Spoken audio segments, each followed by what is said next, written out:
다시 만나뵙게 돼서 반갑습니다. 예, 오늘은 이제 그 본문에 앞서서 그 보살님들이 부처님의 공덕들을 찬탄하는 그런 부분들 오늘 같이 보시겠습니다. 그때 부처님의 실력으로 시방에 각각 한 대보살이 저마다 1만 부처 세계의 티끌수 같은 보살들과 더불어 1만 부처 세계의 티끌수 같은 국토 밖으로부터 부처님 계신 대로 왔었다. 그죠? 그 이름은 금강당 보살, 견고당 보살, 용맹당 보살, 광명당 보살, 지당 보살, 보당 보살, 정진당 보살, 이구당 보살, 상수당 보살, 법당 보살이었다. 10분의 이제 그 대표적인 보살님들이 오신 겁니다. 부처님한테 왔죠. 여기는 다 당자가 붙었어요. 그 다음에 이어서 조금만 더 보면요, 그들이 떠나온 세계는 묘보세계, 묘락세계, 묘운세계, 묘금세계, 그 다음에 묘만이세계, 묘금강세계, 묘파두마세계, 묘우발라세계, 묘전단세계, 묘양세계며, 그죠? 여기는 그분들이 오셨던 나라들을 각각 얘기했는데 여기는 다 묘자가 붙었어요. 묘할 묘자거든요. 묘할 묘자가 붙어 있습니다. 이른바 무진당불, 그다음 풍당불, 해탈당불, 위당불, 명상당불, 상당불, 최승당불, 자재당불, 범당불, 관찰당불이었다. 그랬어요. 거기 각각 모셨던 부처님의 이름을 이렇게 또 10분의 부처님을 또 얘기하는 것으로 시작합니다. 여기에서는. 당자는 깃발당자거든요. 깃발당은 뭔가요? 뭐 모든 적들을 물리칠 수도 있고, 그 다음에 제일 앞장서서 가는 것이고, 그냥 제일 꼭대기에 또 하는 그런 의미를 갖거든요. 그러니까 이 당자가 갖는 의미도 이 수행의 지금 단계가 어느 정도 와 있나를 보여주는 거다, 이렇게 보시면 되고요. 묘할 묘자가 붙어 있는 건, 이거는 그렇죠. 세계지만 우리 중생들의 명을 볼 수 없는, 묘자가 붙었을 때 항상 그런 거잖아요. 묘할 묘자가 붙어서 도저히 상식적으로 이렇게 보실 수 없는 그런 상황들의 세계를 얘기하거나 그럴 때 묘자가 붙거든요. 이 묘자가 다 붙어 있다, 뭐 그런 의미를 가지고 있는 세계, 그 세계에서 오셨다, 이렇게 보시면 됩니다. 쭉 조금 내려가서요, 한번 보내면, 그때 세존께서 두 무릎에서 백천억 나유타 광명을 놓아 시방의 온 법계 호응계를 두루 비추니 저 보살들이 이 부처님의 신통 변화하시는 모양을 다 보고 이 보살들도 저 여러 부처님의 신통 변화하시는 모양을 보았다, 있습니다. 이번에는 무릎에서 광명을 놓으십니다. 부처님께서 지금 화엄경을 시작했을 때 처음에는 어디서 광명을 꼭 놓으시죠. 부처님 광명을 꼭 비추시거든요. 첫 번째 처음에 나오시건 처음에는 어디서 광명을 내셨나요? 치아에서 내신다. 이제 설법 시작한다는 의미로. 그 다음에 뭔가요? 그 다음부터는 이제 밑에부터 이제 십신부터 시작되잖아요. 십신은 어디에서 있나요? 두 발바닥이요. 두 발바닥에서 나오고, 그 다음에는 두 발가락 사이에서, 십신할 때는 발가락 사이에서 나왔죠. 그 다음에 십주 할 때는요. 그 다음에 십행 얘기할 때는 어디서 나오나요? 발등에서 빛을 내셨어요. 그 다음에 요번에는 두 무릎, 십회양 하는 부분에서 무릎에서 빛을 내시거든요. 광명을 내셔가지고 온 세계를 두루 다 비춰요. 안 비치는 곳 없이 다 비춘다는 얘기 뭐죠? 이 우주 어느 세계든지 다 이 부처님의 세계가 펼쳐져 있다는 얘기를 상징하는 것들이거든요. 무릎에서 나왔어요. 점점 어떻게 되고 있나요? 올라가고 있죠. 점점 발바닥에서부터 점점 올라와서 지금 무릎까지 올라왔어요. 이 무릎에 되는 그만큼 뭔가요? 수행의 정도가 더 높아졌다. 첫 번째 10명의 보살님께서 이 빛을 내시고 개송을 이제 읊으시는데요. 첫 번째 부처님이 금강당 보살이에요. 금강당 보살이요. 금강 당자는 무슨 이 깃발 당자인데요. 금강하면 뭐가 생각나시나요? 금강경 생각나시죠? 네. 금강경 할 때 금강이 어떤 의미를 갖죠? 다이아몬드는 어떤 성질을 가지고 있어요? 다른 걸 모든 걸 깨부실 수 있는. 그 다음에 뭐죠? 본인은 절대로 깨지지 않는. 다른 게 와서 부딪히면 부딪힌 애가 깨져버려요. 우리가 가지고 있는 모든 번뇌라든가 이런 것들을 다 물리칠 수 있다니까. 어느 것이 와서 나한테 부딪혀도 다 깨져버리는 거죠. 번뇌거리가 나한테 달려오더라도 이 금강당이 있으면 어떻게 되는, 지가 와서 부딪히고 깨져버리죠. 그런 얘기하는, 그게 이제 지혜를 상징하거든요. 그래서 금강 반야바람 일경하면 금강으로 이루어진 금강과 같은 지혜로서 바라밀이니까 강을 건너는 거잖아요. 저 피안의 세계로 가는 그런 의미를 담는 경이 바라밀경인 금강반야바라밀경인데, 여기서 금강 얘기 나왔다는 건 바로 금강 지혜를 의미하거든요. 제일 먼저 여기서도 보살 이름이 금강당 보살이에요. 금강 지혜를 좀 강조하는 의미도 있다, 이렇게 보시면 됩니다. 그래서 금강당 보살이 개송으로서 말하죠. 개송을 한번 보겠습니다. 열애는 세상에 나지도 않고 열반도 없지만은 본래의 큰 원력으로 자제한 법 나타내시네. 첫 번째 구절이 이거예요. 그러니까 원래 이 세상은 부처님이 충만하게 항상 살아계시고 항상 숨쉬고 계시고 항상 부처님께서 계신 그런 장소거든요. 이 어디든지, 세계 어디든지 다 부처님 아니 계신 곳 없다, 뭐 이런 얘기 하잖아요. 다만 세상에 나지도 않고 열반도 들지 않지만 왜 이런 모습을 하면 본래의 큰 원력으로 자제한 법 나타내시네 했습니다. 그런데 원력으로 오시는 겁니다. 왜죠? 우리가 부처인데 부처인 줄 모르고 업에 의해 가지고 계속 이렇게 고통 속에 헤매고 있는 사람 중생들이 많기 때문에, 그렇기 때문에 뭐예요? 그들을 같은 부처님들인데 이렇게 살고 있잖아요. 부처인데 부처인 줄 모르고 계속 중생으로 살아가고 있는 사람들이 많기 때문에 이런 중생들을 어떻게 해야 돼요? 구제를 해야 되니까 이거 원력이거든요. 이거 원력으로서 오신 겁니다. 자제한 법 나타내시네. 누구한테든지 다 똑같은 법을 보여줄 수가 없어요.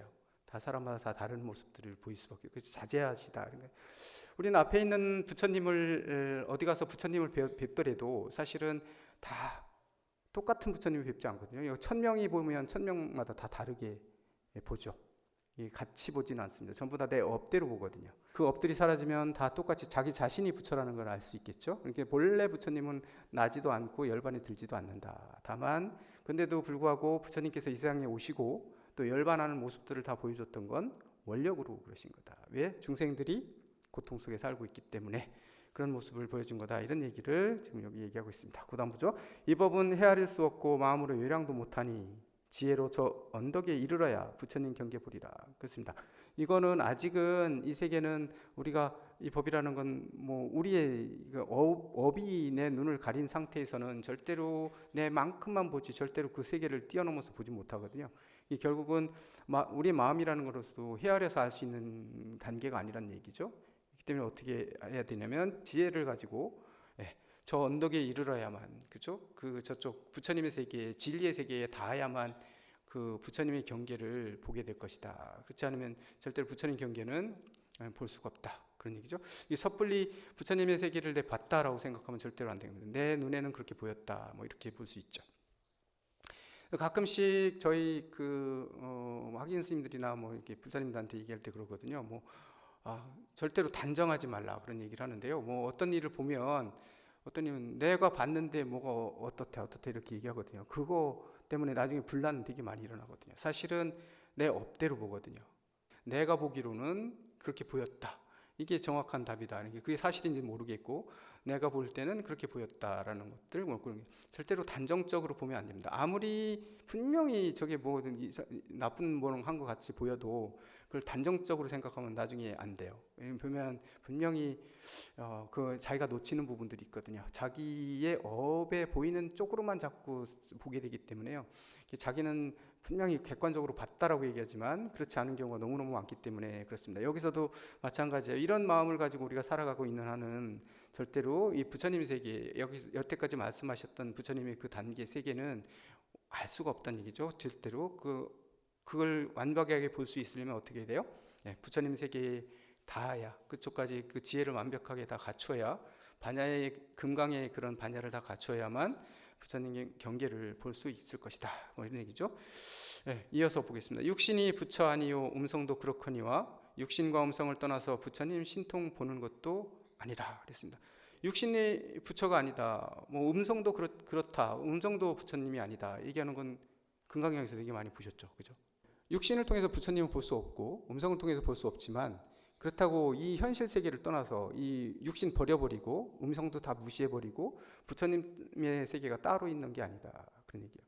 우리가 지금 사실은 우리가 지금 중생으로 살아가고 있기 때문에 이 모습에서 부처를 자꾸 보려고 노력하지만 그게 부처는 아니지만 사실은 이 몸을 떠나서 부처가 따로 있는 건 아니다. 우리가 전부 다 바로 부처님이시고 주인공이시다 이런 얘기죠. 우리는 지금 내 모습이라든가 이런 모습들이 다 떨어져 나가고 없애버려야만 부처님이 될 거다 이렇게 생각하지만 사실은 우리의 때만 맑히면 그 자체가 부처님이고 멀리 계신 게 아니라 바로 본인들이 다 부처님이시라는 겁니다. 그 다음 보겠습니다. 지혜가 적은 이는 부처님의 참된 경계에 알지 못하니. 지혜가 짧으면 그냥 보이는 것만 보고 부처님인 줄 알아요. 청정한 업을 오래 닦아도, 그렇죠? 청정한 오래 이것을 분명히 알게 되리라. 닦아야 오래 알게 되리라. 청정한 업을 계속해서 닦아야만 결국은 이것을 분명히 알게 될 것이다. 이렇습니다. 정각은 오는 것도 없고 가는 데 없건만 청정하고 미묘한 육신, 실력으로 나타나는 것. 한량없는 세계에서 열애의 몸 나타내어 미묘한 법 말씀하지만 그 마음 집착이 없네. 그렇습니다. 가지가지의 모습으로 부처님은 우리 앞에 나타나시지만 그 말씀하시면 또한 그런 거에 대한 집착 같은 것도 집착이나 이런 것들 없다는 얘기입니다. 그 다음에 지혜는 끝단데 없어 온갖 법 분명히 알고 법계에 널리 들어가 자제한 힘 나타내나니 중생과 모든 법 알고 보면 걸림없는 것 여러 가지 모양을 나타내어 모든 세계에 두루하네. 온갖 지혜 구하여 의없는 각을 이루려면 청정하고 묘한 마음으로 보리행 닦을 것이요. 누구나 열애의 이러한 위력과 실력을 보려거든 가장 높으신 어른께 공양하고 의심내지 말라 그랬습니다. 결국은 우리가 뭐 어떤 형체를 따르지 말라고 했다 그래가지고 그런 거 다 거부하고 어디 색다른 다른 세계에서 뭐를 찾으려고 하면 안 된다. 바로 우리가 지금 있는 이 순간 이곳이 바로 도솔천이고 또 야마천궁이고 다 그렇다는 얘기입니다. 그런 게 따로 있는 건 아니라 결국은 우리 자신 모두가 사실은 완벽하게 부처님의 그런 품성을 다 가지고 있기 때문에 결국은 닦아서 이게 자기 자신에 대한 그런 자신감이 없다거나 자기를 학대하거나 이럴 필요 전혀 없이 그렇지만 그렇다고 해가지고 이 몸이 그냥 그대로 부처인 건 아니잖아요. 우리가 업을 가지고는 다 닦아 나가야 되는 거기 때문에 우리 지금 이 설법하고 있는 이 건물 이름이 뭐예요? 네, 설법전이요? 이쪽에 설법전이라고 써 있죠. 저쪽 오른쪽에서 보면 뭐라고 써 있어요? 네, 청법전이라고 돼 있죠. 왜 청법전하고 설법전 써 있죠? 제 입장에서 보면요. 지금 제가 설법한다고 해보세요. 여기 위에 와서 설법하고 있는 사람의 입장이라고 해보세요. 그럼 저한테는 지금 이곳이 뭐가 되나요? 네, 설법전이 돼요. 내가 주인공이니까. 근데 듣고 계신 분들이요. 여기 듣고 계신 분들이 다 주인공이거든요. 듣고 계신 분들 입장에서 볼 때 여기 건물 이름이 뭐예요? 하면 설법전이에요 하면 뭐가 되죠? 나는 객이 되잖아요. 주인이 아니잖아요. 원래 본인들이 주인공인데요. 그때 이 건물은 뭐가 되는 거예요? 사실은요. 청법전이죠. 청법전. 보살님들은 여기 법을 듣고 있는 분들은 청법전인 겁니다. 이 건물이 지금 뭐예요? 그러면 청법전이라고 얘기하셔야 돼요. 그러니까 금강경이나 이런 데서 뭣도 아니고 뭣도 아니고 이것도 아니고 이것도 아니고 그것도 아니기 때문에 뭐라고 얘기한다. 이런 3단 용법을 되게 많이 쓰는데 그런 용법들이 다 이런 가르침을 주려고 하는 거죠. 여기 첫 번째 구절에서 우리 금강당 보살께서 얘기하시는 건 그런 지혜를 우리한테 주시는 겁니다. 어떤 형태나 이런 것들에 집착하지 말라 하면서도 그걸 다 버려라 하면서도 뭐죠? 그래도 버린다고 해서 무조건 다 버리는 게 아니라 뭔가요? 그걸 떠나서 그렇다고 해서 그걸 떠나서 다른 데 있는 건 아니다. 번뇌나 이런 것들을 말기고 그런 버리는 쪽에 얘기하는 거지. 우리가 이 현실 세계를 떠나서 다른 데서 부처님을 찾거나 진리를 찾는다고 하는 건 옳지 못하다라는 얘기를 지금 얘기하고 있는 것이다. 이렇게 보시면 되겠습니다. 네 번째 광명당 보살 구절을 좀 볼게요. 그때 광명당 보살이 부처님의 실력을 받들어 시방을 두루 관찰하고 개성으로 말하였다. 인간과 천상에서 또 모든 세계에서 열애의 청정하고도 미묘한 색신을 보나니 모든 세계에서 세상에서 부처님의 색신을 본대요. 부처님께서 색신으로 나타주시는 거죠. 보나니 마치 한 마음의 힘으로 가지가지 마음 내듯이 한 부처님 몸으로 모든 부처님 나타내시네. 부처님의 모습들을 다 결국은 마음에서 부처님 다 나온다. 그 다음 보겠습니다. 보리는 두 법 없고 여러 모양도 없지만 두 가지 법 가운데 장엄한 몸 모양 나타내고 법의 성품은 공적함을 알지만 요술처럼 일어나는 것 행하는 일 다하지 않나니 도삭해서 이렇게 나타나 3세의 모든 부처님 법신이 청정하시나 교활 중생을 따라 묘한 육신 널리 나타내도다. 결국은 우리 주변에 계신 분들 아까 뭐 이거 다 이어지는 부분들이에요. 그냥 부처님에 대한 찬탄이기 때문에 그런 건데요. 지금 바로 옆에 계신 분들 다 지금 색신으로 나타나신 부처님들이시란 얘기입니다. 부처님들인데 우리 눈이 어두워서 까막눈이라서 못 보고 있을 뿐이에요. 어디든지 그런 것들이 있어요. 그런데 송광사 제가 갔는데 첫 해에 치흥반 스님들이 다 나갔어요. 아니 며칠이 단체로 좀 나갔어요. 단체로 좀 나가서 외출을 했어요. 이렇게 다들 해가지고 뭔가 마음이 안 들어서 나갔죠. 왜 안 들어요? 한 며칠 있다 들어왔어요. 다시 들어와야지 어떻게 해. 들어왔는데 이제 참여를 받아야 되잖아요. 이게 무단외출은 혼나거든요. 그래서 왜 갔냐 그랬더니 뭐라고 얘기했냐면요. 부처님 어디 절에 가면 다 부처님들만 있고 보살들만 있는 줄 알았더니 절에 와봤더니 누구만 있어요? 다 마구니들만 있고 우리한테 뭐라고만 하고 다 이기적인 인간들밖에 없다는 거예요. 그래서 내가 이런 데 출가하려고 했나? 윗반 스님들 보니까 윗반 스님들이 자기한테 잘못하는 것만 자꾸 자기들만 뭐 시키고 치운반이라고 그리고 자기들한테 반말하고 뭐 시키고 하는데 왜 우리 보니까 자기들은 쉬고 있는 것 같고 밑에 친구한테는 잘 안 보이거든요. 그러니까 그런 불만이 많았던 거예요. 그래서 우리가 수행생활을 더 해야 되냐 뭐 이런 느낌이 들었대요. 그래서 근데 나가 보니까 또 갈 데도 없잖아요. 그리고 하다 보니까 그래도 또 뭐 보니까 또 반성도 되고 해서 들어왔겠죠. 어른 스님들께서 한 말씀 해주셨어요. 뭐라고 얘기했냐면요. 야, 이 세상에는 그 옛날에 구산 스님께서 말씀하시기를 그러셨다는 거예요. 야, 대중이 모여 살다 보면 거기는 용도 있고 뱀도 있고 용과 뱀이 섞여 사는 거야. 뱀만 보면 뱀만 보이고 용을 보면 용이 보이는데 뱀만 보일 땐 용이 안 보인다. 그렇기 때문에 용을 찾아서 살아라. 용 보고 뱀도 가끔씩 보이지만 그 얘기를 했다는 거예요. 그런데 제가 순간적으로 제 머릿속에 딱 떠오르는 건 뭐였냐면요. 그 말씀 하실 때 학인들이 또 오해하겠다 이 생각이 들었어요. 왜냐하면 윗반들이 또 오해하겠다. 졸제 뭐가 되죠? 윗반들이 다 뱀이 돼버렸잖아요. 윗반들이 분명히 자기들 뱀으로 얘기했다고 또 기분 나빠할 게다.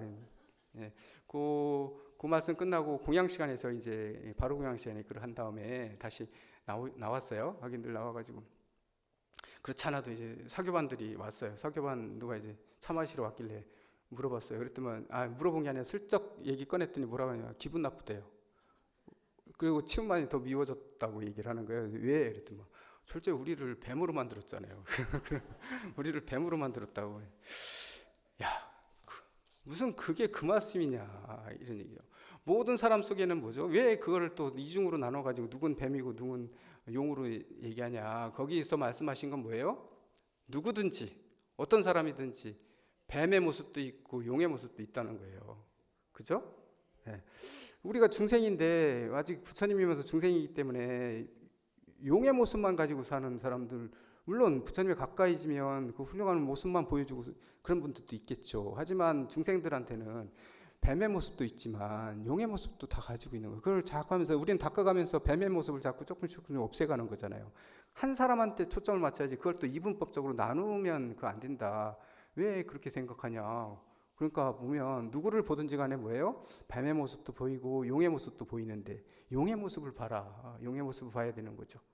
좀 넘어가 볼게요. 그 다음에 누구냐면 여섯 번째 보당보살이 하신 개송을 또 한번 볼게요. 예, 중생을 이익해 하려고 예래께서 세간에 나심에 중생들은 출현하는 걸 보지만 실상은 출현하는 일 없네. 예, 중생을 이익해 하기 위해서 예래께서 세간에 나셨다.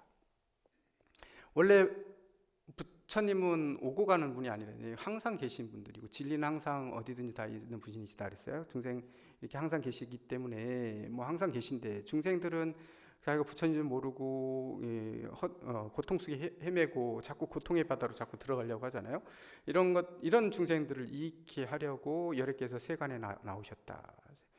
석가모니 부처님께서 우리 사바세계에 오신 이유는 중생들을 그런 그런 데서 고해의 바다에서 벗어나게 해주시기 위해서 세간에 나오신 거죠. 그다음에 그래서 분명히 중생들은 출현하는 걸 보았어요. 저희는 석가모니 부처님께서 이 지구상에 오신 걸 저희 다 역사적으로 계셨던 분이다 이렇게 보여주셨잖아요. 하지만 실상은 출현한 일 없다. 이 오신 적이 없다는 얘기입니다. 원래 부처님 자리에서 보면 그 임시로 중생들을 위해서 나오셨을 뿐이지 실제로는 출현한 일 없다. 이건 법신 부처님 입장에서 보면 출현하신 적이 없는 겁니다. 화엄경에서 얘기하는 건 우리 비로자나 부처님이시잖아요. 그렇기 때문에 그렇습니다. 국토나 밤이나 낮으로 부처님을 볼 수 없나니 몇 해라 잠깐이라 하는 말 모두 그런 것이다. 그렇죠? 국토나 밤이다 낮이다. 뭐 언제든지 이런 부처님은 볼 수 없다는 얘기고 살세는 실제로는 어떤 우리가 볼 수 있는 부처님은 안 계시다는 얘기죠.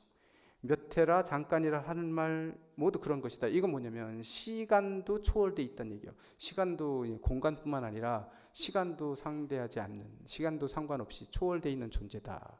오늘 내일 이런 거 없이 초월한 존재라는 얘기를 여기서 얘기하고 있고요.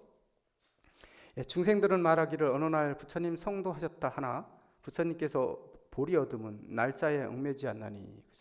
우리는 대부분 4월 초파일에 부처님 오셨다. 그다음에 성도절 뭐 며칠이다 이렇게 얘기를 하잖아요. 이렇게 딱 맞춰서 그러고 얘기하지만 사실은 중생들이 볼 때는 부처님께서 그날 성도하셨기 때문에 그걸 얘기하고 있지만 부처님께서 얻은 보리라는 건 사실은 시도 때도 없는 거지. 지금 뭐 그때만 있었던 건 아니잖아요. 그때 마침 그때 깨달았던 그런 역사적인 것만 있지 이 날짜에 얽매이지 않는다. 언제든지 부처님 성도한 날 우리도 다 같이 그날만 성도할 수 있나요? 오늘 또 열심히 공부하시다 보면 지금 이 순간에도 깨달을 수 있는 거거든요. 진리에 있어서는 그렇지 그런 거에 시간에 얽매이지 않고 그런 날짜에도 얽매이지 않는다. 뭐 그런 얘기를 하고 있고요. 열애는 분별을 떠나서 시간도 수량도 초월한 것, 3세의 여러 부처님 출현하심도 그러하니라. 3세의 모든 부처님이 이 세상에 오실 때도 다 그렇게 오신다. 이 부처님의 공덕을 지금 찬탄하고 계신 것이다 이렇게 보시면 되겠죠. 그 다음에 여기 정진당 보살 7번째 정진당 보살이 또 하신 개송이 있어요. 이 개송을 좀 한번 볼게요. 세계를 생각할 수 없으나 그죠? 어떤 세계를 생각할 수 없으면 청정하게 장엄한 것 보듯이 부처님 생각할 수 없음도 그와 같아서 미묘한 모습 모두 나타나네. 마치 모든 법들이 여러 인연으로 생기듯이 부처님들도 그와 같아서 여러 가지 선한 업 빌려서 하네. 사실은 그런 모습들, 뭐 오시는 모습이라든가, 뭐 수행하는 모습이라든가 이런 것들을 하고는 전혀 상관없이 항상 계신 부처님들이시잖아요. 하지만 우리들이 내가 가지고 있는 내 부처, 내 안에 있는 부처를 이렇게 드러내기 위해서, 내가 그걸 성취하기 위해서는 내가 부처가 되지 않는 이상 계속 고통 속에 헤매야 되니까요. 그 고통에서 벗어나는 길을 얘기하는 거잖아요. 그런 것들을 하기 위해서는 바로 선업을 닦아야 된다. 이런 얘기들을 하고 있는 거죠.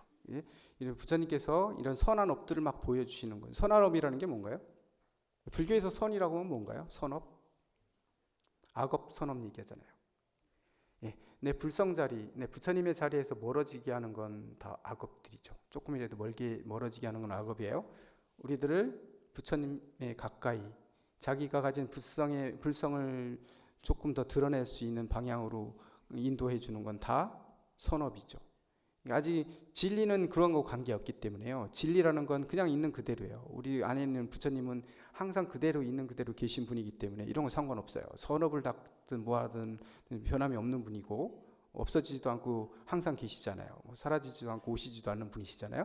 그런데 다만 우리들의 업은 이게 그 부처님 쪽으로 가려면 당연히 업을 닦아야 되는데 그걸 업을 우리가 가지고 있는 그런 번뇌나 이런 것들을 다 닦아 나가야 되는데 이 닦아 나가는 쪽에 있어서 부처님한테 가까이 가는 거, 부처님을 드러나게 해주는 쪽으로 가는 건 선업인 것이고 그 반대 방향으로 가게 하는 악업이에요. 그러니까 이 선업이다 악업이다라고 하는 것도 사실은 어떻게 정해져 있지는 않죠. 하지만 그쪽에 초점을 맞춰서 우리가 보면 된다 이런 얘기들 하죠.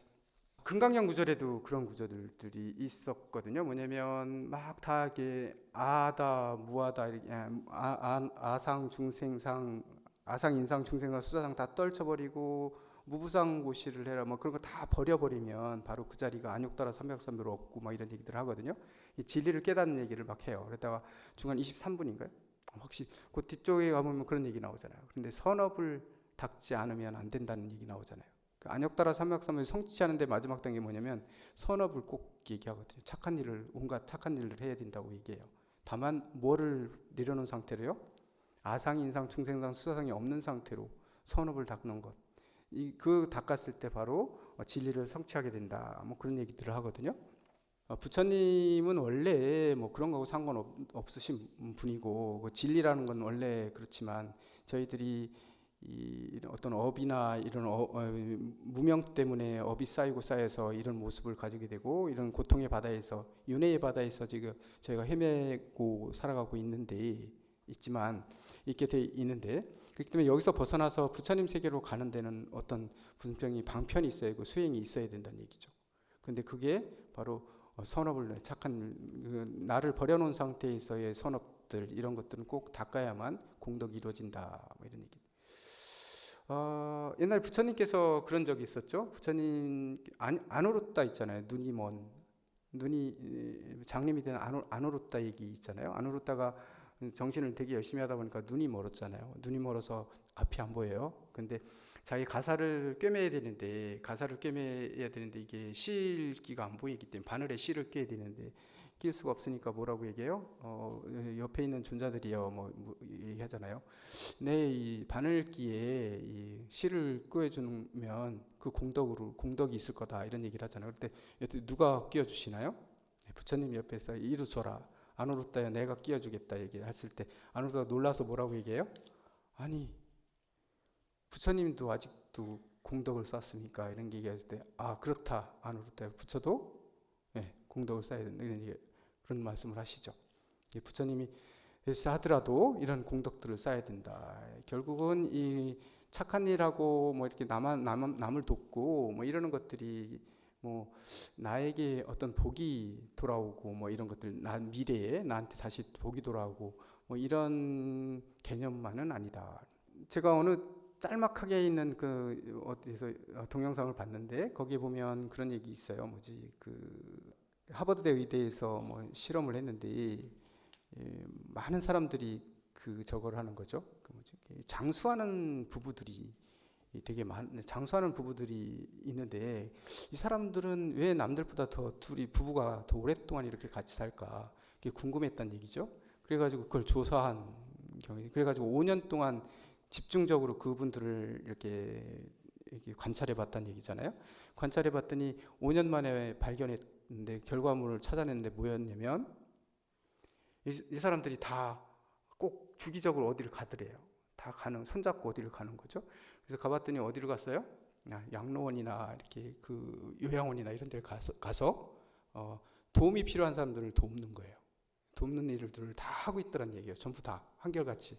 그래서 인터뷰를 했더니 뭐라고 얘기하냐면, 그냥 도와주면 기분이 좋아진다. 갔다 오면 며칠 동안 기분이 좋다, 이런 얘기예요. 그래가지고 조사를 해봤더니 뭐예요?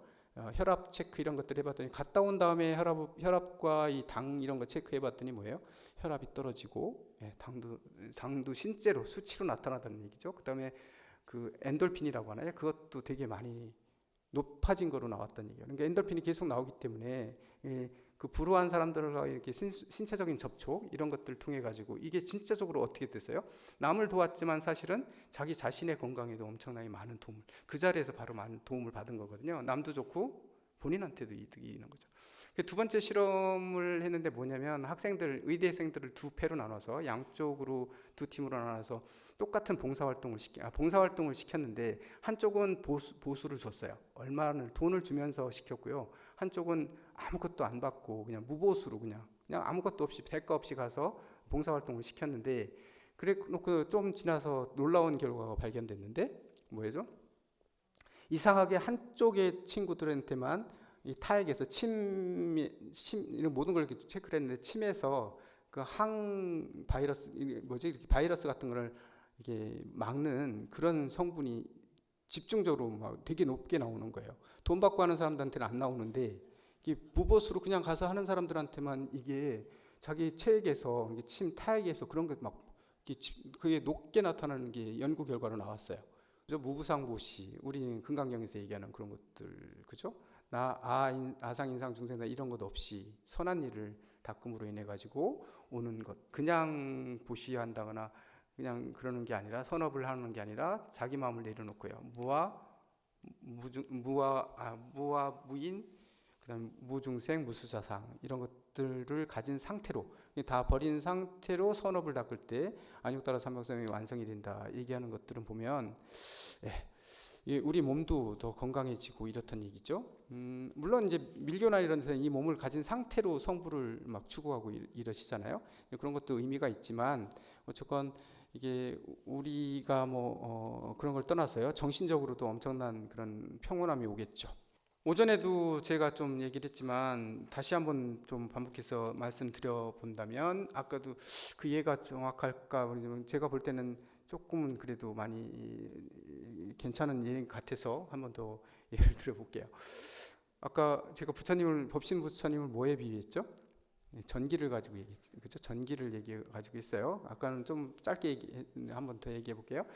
전기라는 것들을 부처님 법신으로, 에너지를 부처님 법신으로 한번 생각해 보세요. 그런데 이 에너지들이 다 흐르고 있을 때 부처님 법신이 어디든 충만해 있어요. 지금 다 흐르고 있는데, 근데 보면 뭐죠?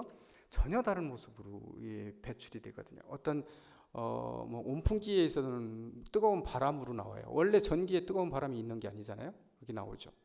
업이 그쪽으로 발전돼요. 그다음에 지금 위에 있는, 우리 천장에 있는 이 불빛을 봤을 때는 파란색, 전등에서 파란색들 보이고 빨간색도 보이고 각양각색의 색들을 보여요. 빛이라고 하는 것도 역시 이 전기에 의해서 나오는 것들인데, 전기라고 하지만 이 전구가 어떤 색깔이냐에 따라서 가지가지의 색깔들을 또 형상으로 다시 내보내주시죠.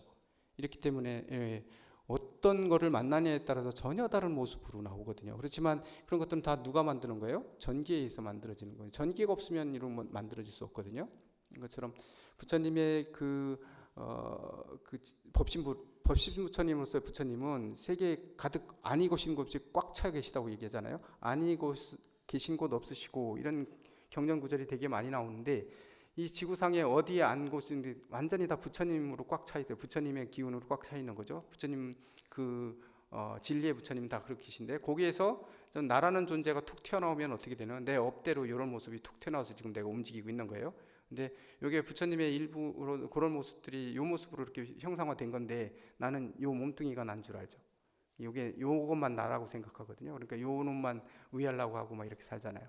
근데 옆에는 다른 또 부처님들이 톡톡 다 아무리 저기 지나가는 짐승이라 하더라도 뭐예요? 하자는 짐승이라 할지라도 뭔가요? 불성이 나오고, 부처님이 그런 업에 의해서 그렇게 나온 거죠. 원래 부처님의 모습에는, 원래 부처님 실제를 모습 보게 되면 어때요? 이런 모습들은 다 가지고 있는 존재는 아니죠. 그렇기 때문에 우리 뭐예요? 그런 상들을 다 버리라고 얘기하는 거거든요. 내가 지금 내 모습을 이렇게 가지고 있다 해서 이게 나다라고 자꾸 고집하는 이상 절대로 부처님은 볼 수 없다. 부처는 그런 상으로서 볼 수 없다는 것이 그런 의미를 가진 것이다. 이 세상 모든, 거의 지금 우리가 현대사회에서 지금 살아가고 있는 건, 모든 기계들은 다 거의 전기로 이렇게 이루어지고 있는 거예요. 전기를 빼면 다 무용물이 되는 건데, 종류가 있기 때문에 이렇게 만들어지고 이런 모습들을 보여주고 있는 것처럼, 부처님이 안 계시면 내라는 존재에 있을 수 없다는 얘기고요. 결국은 얘기하고 보면, 나라는 존재도, 부처님이 안 계시다면 나라는 존재도 있을 수 없는 존재고, 이런 모습 가지고 있지도 못해요. 그렇기 때문에 이 모습을 떠나서 다시 부처님을 찾으려고 하지는 마라. 이 모습 자체에 모두 우리가 다 부처다, 이런 얘기를 하는 거고, 그다음에 저 지나가는 짐승들조차도 사실은 다 부처님의 화연이다. 부처님에 의해서 그렇게, 그런지 그 업에 의해서 그렇게 만들어졌죠. 다만 좋은 업도 있고 나쁜 업들도 다 가지고 있죠. 그러니까 부처님이 이거 탁 되는데 그런 모습들을 나타내 준 거죠. 하지만 그런 모습들은 다 실체가 없는 거고, 사실은 영원한 것도 아니고, 그죠?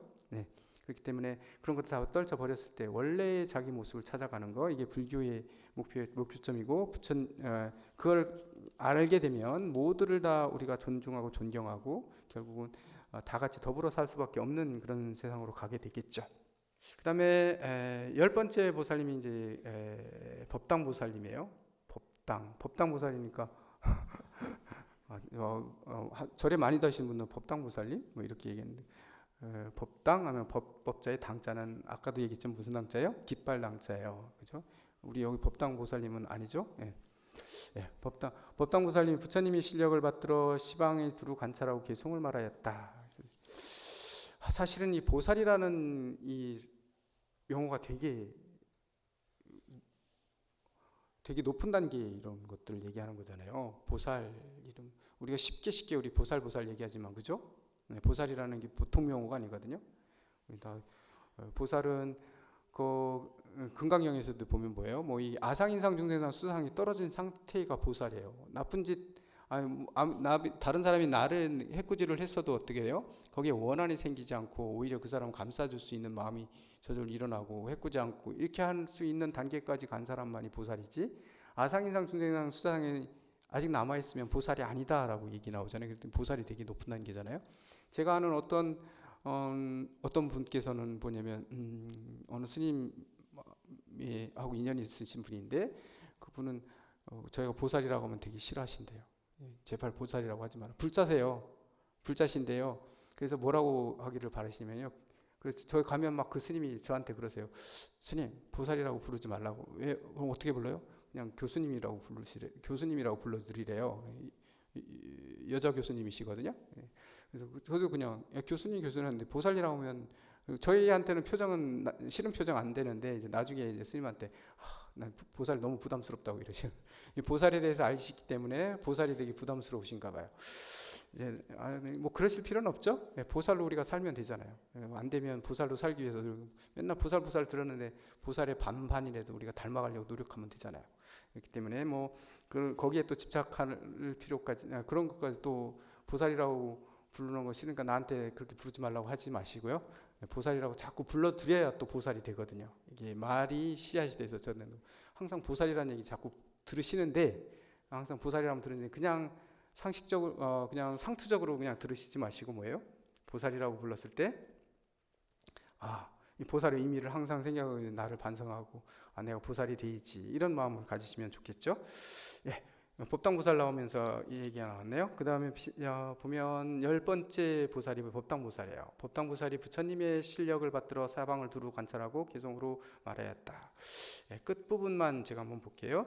오는 세월이 끝나도록 모든 부처님 세계에 두루 다녀도 이렇게 묘한 법 구하지 않으면 언제나 보리를 이룰 수 없네. 우리가 아무리 부처님 세계를 이렇게 돌아다니고 이렇게 무수히 주변에 다 부처님 계신데 그 사이에 그냥 돌아다니는 거죠. 세계를 두루 부처님 찾아 돌아다닌다 하더라도 이 묘한 법, 부처님의 법, 그 진리 그 자체를 구하지 않으면 절대로 부처가 부처인 줄 모르잖아요. 우리가 옆에 있는 분이 부처인 줄 모르잖아요. 그렇기 때문에 언제나 보리를 얻을 수 없다. 그냥 부처님 찾아 헤매서 돌아다니면 그냥 옆에 부처님을 다 보고 있는데 그냥 보기만 하는 것으로 만족하면 이 법을 모른다면 사실은 보리를 이룰 수 없다 이런 얘기죠. 그다음에 중생들 끝없는 옛적부터 나고 죽는데 오래 헤매고 다녔고 그죠? 진실한 법 알지 못함에 부처님 일부러 출현하시네. 그래서 부처님이 일부러 우리한테 출현하신다는 얘기예요. 자비심으로써 일부러 우리가 자꾸 모르니까 부처님 모습으로 자꾸 우리 눈앞에 나타나시죠. 하지만 저희는 그런 걸 보시면서도 역시 자기 안에 있는 부처님은 그 영원 두루에 있는 그 부처님을 자꾸 그 부처님을 얘기한 묘법을 우리가 구하려고 그걸 깨닫기 위해서 노력하셔야 된다. 직접 그런 얘기를 하고 있는 겁니다. 모든 법 깨트릴 수 없고 깨트릴 사람도 없어 자제하신 큰 광명 세간에 널리 보이네 그랬습니다. 이 부처님 법은요 어디 가든지 깨트릴 수도 없고 또 그걸 깨트릴 수 있는 사람도 없다. 이 세계는 다 그렇게 불법을 항상 그런 위대한 존재고 항상한 그런 존재고 강한 존재고 이런 것들이 항상 우주에 가득해 있고 이런 거죠. 그래서 자제하신 큰 광명으로 세간에 널리 보인다. 이 보이는 건 바로 부처님께서 하시는 거죠. 사실은 개송으로서 부처님의 그 모습이라든가 부처님의 그 공덕이라든가 부처님의 그 신통력, 부처님의 그 자제하심 이런 것들을 여기서 찬탄하는 얘기들이거든요. 지금 막 찬탄했어요. 그래서 이런 것들에서도 나왔을 거예요. 저희가 부처님 설법하기 전에 뭐 하죠? 참불가도 하고 청법가도 하고 하시잖아요. 막 부처님 찬탄하는 걸 먼저 하잖아요. 이 찬탄을 함으로 인해 가지고 이제 찬탄한 공덕으로 바로 그 법문을 들을 수 있는 계기가 되는 거죠. 여기 10명의 보살님께서 아주 지극한 그런 마음으로 부처님의 그 공덕들을 열심히 찬탄하셨어요. 지금 여기까지요. 도설궁전 개찬품에서 지금 열심히 찬탄하셨거든요. 결국은 이제 본론은 내일입니다. 내일 여기까지는 지금 뭐죠? 다 이게 보살님들이 이제 법문할 자리를 지금 다져놓은 거거든요. 다 이렇게 십회양품을 듣기 위해서 막 장엄하시고 모셔오시고 모셔 앉히시고 그다음에 다시 보살들이 부처님의 공덕과 부처님의 모든 것들을 찬탄해서 막 올리셨어요. 다져도 난 모르겠어요. 나무 영산